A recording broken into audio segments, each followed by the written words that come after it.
CRCL, stock analysis and price predictions for next week. This is super interesting. Is it a buy? I'll be breaking this down in this quick 1-minute video. Now, I'm the only guy in this space with an actual track record of 45,000 videos and 5 years of experience. I've documented them all. It's all on my YouTube channel. And just overviewing CRCL, I know it's just in big correction phase, right? But if you really look at the ranges and how we're freaking positioned, this technically, it's a demand zone on its own. Now, because it's a demand zone, this doesn't mean that I'm immediately going to start buying or anything similar.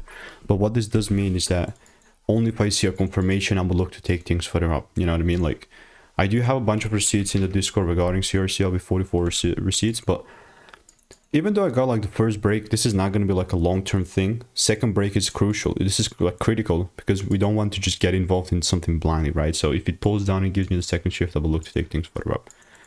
That's it, right? And for like longer term, I mean, sure, this like if I position myself greatly, then managing the trade game, the second half game, then that's a whole different play. But I'll definitely continue to keep you updated. And if you want to get free stock picks, emails, insights to make more, click the first link in the description. See you in the next one.